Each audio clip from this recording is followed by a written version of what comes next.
بسم اللہ الرحمن الرحیم۔ روضۃ الشہداء فارسی میں ایک کتاب ہے جس کے صفحہ نمبر 239 پر یہ حدیث پاک موجود ہے۔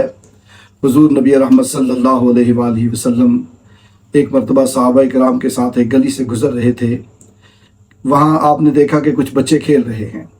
آپ نے جب بچوں کو دیکھا تو ان بچوں میں سے آپ نے ایک بچے کو اپنی طرف بلا کے حضور صلی اللہ علیہ وسلم نے اسے اپنے ہاتھوں پہ اٹھایا اور اٹھا کے آپ صلی اللہ علیہ وآلہ وسلم نے اس کی پیشانی پر بوسہ دیا۔ جب اس کی پیشانی کو چوما تو صحابہ دیکھ کر آشش کر اٹھے کہ یہ کتنا خوش نصیب بچہ ہے جسے نبیوں کا تاجدار بوسے دے رہا ہے، محبت فرما رہا ہے۔ عرض کی یا رسول اللہ صلی اللہ علیہ وسلم، کئی بچے کھیل رہے تھے، آپ نے صرف ایک بچے پہ اس پہ اتنی مہربانی فرمائی، کرم فرمایا، وجہ کیا ہے؟ اس کے ساتھ شفقت اور محبت فرمانے کی کیا وجہ ہے؟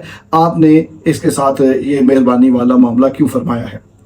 آپ صلی اللہ علیہ وسلم فرمانے لگے کہ میرے صحابہ، میں نے ایک دن دیکھا تھا کہ یہ میرے حسین کے ساتھ کھیل رہا تھا۔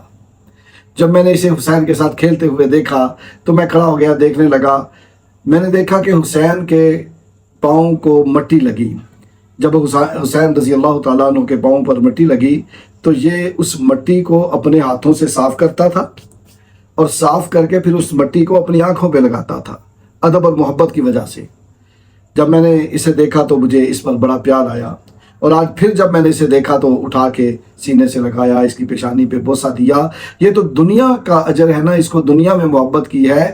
یہ یاد رکھو کہ جب کل قیامت کا دن ہوگا، میں اس بچے کی اور اس کے والدین کی شفاعت کر کے ان کو جنت میں سال دے کے جاؤں گا۔ اللہ اکبر۔ اس بات سے پتہ چلا کہ جو سیدنا امام حسین رضی اللہ تعالیٰ عنہ سے محبت کرتا ہے، حضور اس کو کتنا پسند فرماتے ہیں، حضور سے کتنی محبت فرماتے ہیں۔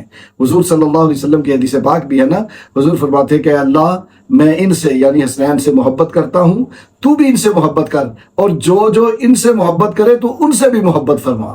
اللہ اکبر۔